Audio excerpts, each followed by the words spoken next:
A assistência social, um importante negócio. Texto áureo. E repartia-se a cada um segundo a necessidade que cada um tinha. Atos 4:35. Verdade prática. Embora a oração e a proclamação da palavra de Deus sejam as prioridades máximas do ministério cristão, não podemos nos esquecer das obras de misericórdia. Leitura complementar. Atos 4:34. Dentre os irmãos não havia necessitados. Atos 4:32. A igreja primitiva se mantinha unida. Atos 2:44. Havia unidade entre os irmãos. Atos 2:46. Eles perseveravam no partir do pão. 1 Coríntios 16, 1-4. A igreja socorria os irmãos em Jerusalém. E 2 Coríntios 9:7, a igreja contribuía com alegria.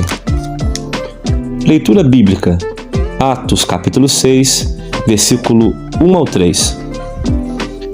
Ora, naqueles dias, crescendo o número dos discípulos, houve uma murmuração dos gregos contra os hebreus, porque as suas viúvas eram desprezadas no ministério cotidiano. E os 12, convocando a multidão dos discípulos, disseram: Não é razoável que nós deixemos a palavra de Deus e sirvamos às mesas. Escolhei, pois, irmãos, dentre vós, 7 varões de boa reputação, cheios do Espírito Santo de sabedoria, aos quais constituamos sobre este importante negócio. Objetivos da lição. Primeiro, compreender que incômodos e dores acompanham o crescimento da igreja. Segundo, explicar a instituição do diaconato. E terceiro, conscientizar-se que a assistência social é também uma prioridade do Evangelho. Interação. O contexto da comunidade cristã em Jerusalém, descrito em Atos 6, é de pobreza e necessidades sociais. O resultado do Pentecostes fez com que a igreja de Jerusalém triplicasse em quantidade, mas em contrapartida crescia na mesma proporção o número de necessitados. Como consequência do crescimento, surgiram carências oriundas de um contexto social de extrema pobreza e miséria. A igreja primitiva passara a ser grande, mas seus líderes não podiam fechar os olhos para os pobres e necessitados. Uma igreja que cresce numericamente pode ver seu rebanho adoecer a uma velocidade desproporcional por pura falta de cuidado com as pessoas. A Igreja de Cristo precisa crescer integralmente e priorizar as pessoas. Introdução.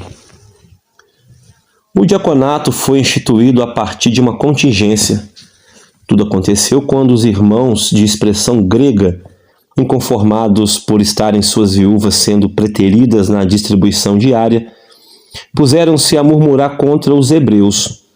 Buscando extinguir a dissensão, propuseram os apóstolos à multidão dos discípulos a escolha de 7 homens notáveis por sua reputação para que se encarregassem daquele importante negócio.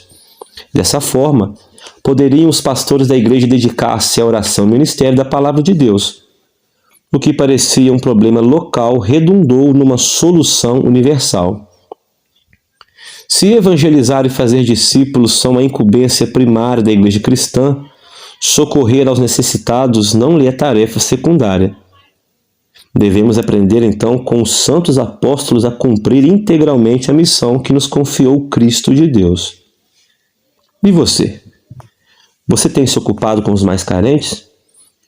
Jesus não os esqueceu. E o Senhor ainda nos ordena hoje: dai-lhes vós de comer. Capítulo 1. As dores do crescimento. No dia de Pentecostes, quase 3.000 almas se converteram ao Senhor. Apesar de um crescimento tão surpreendente, os discípulos perseveravam na doutrina dos apóstolos e na comunhão e no partir do pão e nas orações. Atos 2:42. O que isso evidencia? A completa dedicação da liderança ao discipulado e à sã doutrina. Você tem se consagrado à evangelização e ao ensino? Sabe por quê? Somente assim a sua igreja pode crescer. Esteja então, contudo, preparado para os incômodos e as dores que acompanham o crescimento. E foi exatamente isso que experimentou a igreja em Jerusalém. 1.1 A urgência da assistência social. Em razão do crescente número de conversos, os apóstolos não mais tiveram condições de atender devidamente às demandas sociais da igreja. Atos 4:4, capítulo 6, versículo 1. Era necessário organizar o ministério cotidiano. Se de início não havia necessitado algum, agora já apareciam as queixas de um segmento muito importante da Irmandade, os gregos. Eram estes, segundo podemos depreender, israelitas provenientes da diáspora. A igreja em Jerusalém sentia agora as dores do crescimento. Somente as igrejas que não crescem são poupadas de tais desconfortos. Como está o trabalho de assistência social na sua igreja? Todos estão sendo socorridos? O ideal é que em nosso meio ninguém seja esquecido. Atos 4:34.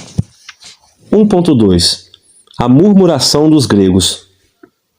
Os crentes de expressão grega puseram-se a reclamar de que as suas viúvas estavam sendo preteridas na distribuição diária. Atos 6:1. Fizeram murmuração, o que era um queixume. Para esvaziar aquele clima de insatisfação que já começava a se generalizar, os apóstolos foram divinamente orientados a instituir o diaconato. Por que permitir que seja discórdia espalhada entre os irmãos? Devemos, então, buscar sabedoria do alto para resolver estas questões. E assim teremos condições de pacificar os ânimos e manter a unidade do povo de Deus. No capítulo 1, nós aprendemos que a murmuração helênica denunciou a urgência de implementar-se a assistência social na igreja primitiva.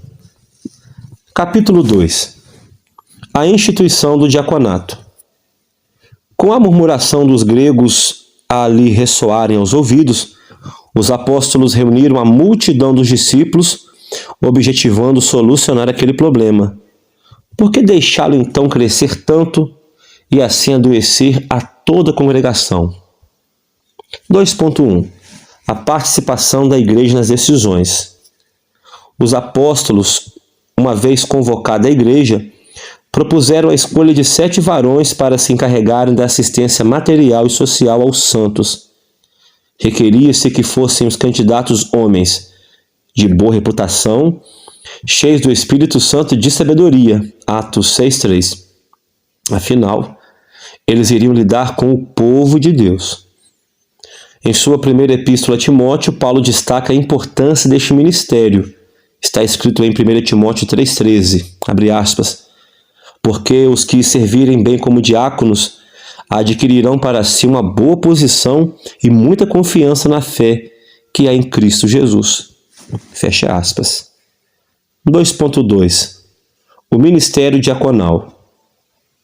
Apesar do capítulo 6 de Atos não mencionar uma única vez a palavra diácono, não resta dúvida de que o ofício foi instituído naquela ocasião. É mister ressaltar o destaque de 2 daqueles obreiros, Estevão e Filipe. Não fossem os diáconos, como haveriam os apóstolos de se dedicarem à edificação do corpo de Cristo? Há que se mencionar o diácono Atanásio, que viveu entre os anos 295 a 373, que na história da Igreja Cristã é honrado como o pai da ortodoxia. Que o Senhor nos dirija na escolha de homens íntegros, sábios e cheios do Espírito Santo para que nos auxiliem no exercício do pastorado. No capítulo 2, nós aprendemos que os membros da igreja primitiva participaram da decisão de instituir o ministério diaconal. Capítulo 3. A assistência social é um importante negócio. Era imperioso aos apóstolos devotarem-se à oração e ao ensino da palavra de Deus. De outra forma, como haveriam de edificar a igreja na sã doutrina? Todavia estavam eles mais do que cientes. As obras de misericórdia são também importantes. Que os crentes, pois, sobressaiamos igualmente pelas boas obras. Não alerta Tiago que a fé sem obras é morta? A assistência social na igreja cristã não será menosprezada. 3.1. Um importante negócio. O trabalho assistencial foi considerado pelos apóstolos um importante negócio. Atos 6.3. Por isso houveram-se eles com diligência na escolha dos melhores homens para exercê-lo. Na igreja de Cristo, o socorro aos necessitados também é visto como prioridade. Havendo incumbido os diáconos de zelar pelo socorro aos pobres, a igreja primitiva demonstra ser possível exercer o serviço cristão em sua plenitude. Em sua despensa, havia tanto o pão que desce do céu, como o pão que brota da terra. Que exemplo! A ordem do Senhor não será esquecida. Em Mateus 4,16, está assim escrito: dai-lhes vós mesmos de comer. 3.2. Servindo a igreja de Cristo. Tanto os 12 apóstolos como os 7 diáconos porfiaram em servir a igreja. Os primeiros com oração e a palavra, os segundos com o ministério cotidiano. Um não pode subsistir sem o outro.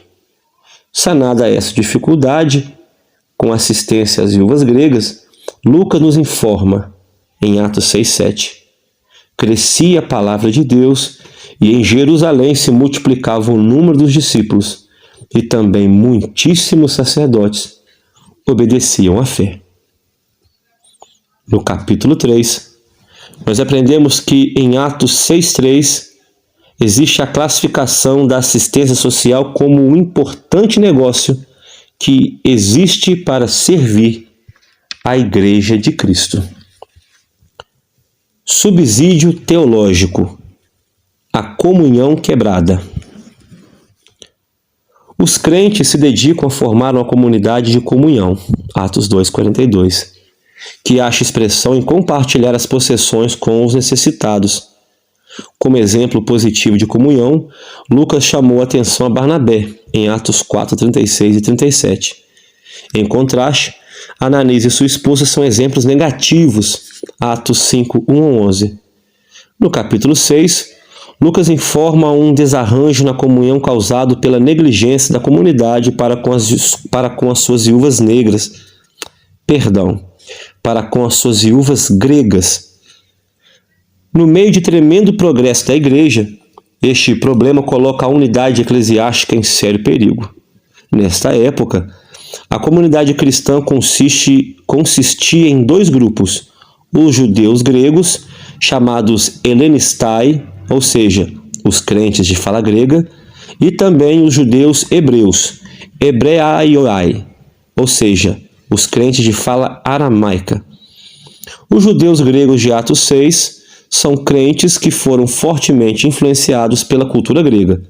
Os cristãos de fala aramaica são mais fortes nas tradições religiosas palestinas e mostram mais restrição em atitude para com a lei judaica e o templo.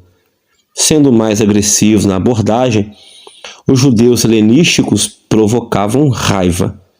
Em pelo menos uma ocasião, a pregação agressiva de um crente de fala grega na sinagoga helenista em Jerusalém termina em apedrejamento. Os judeus helenistas apresentavam o evangelho com tal zelo que, eventualmente, os oponentes os compelem a fugir de Jerusalém para salvar a própria vida. Atos 8:1-3. Comentário Bíblico Pentecostal do Novo Testamento, página 657. Subsídio teológico. Um descontentamento social. Afirma o eminente teólogo da Universidade de Salamanca, Lourenço Turrado, abre aspas, a queixa dos helenistas, a julgar pela iniciativa tomada pelos apóstolos, parece que tinha sério fundamento, fecha aspas. A situação que se não desenhava deixou os apóstolos muito preocupados. Como israelitas, sabiam eles que a injustiça e a desigualdade sociais eram intoleráveis aos olhos de Deus. Deuteronômio 15, 7 e 11.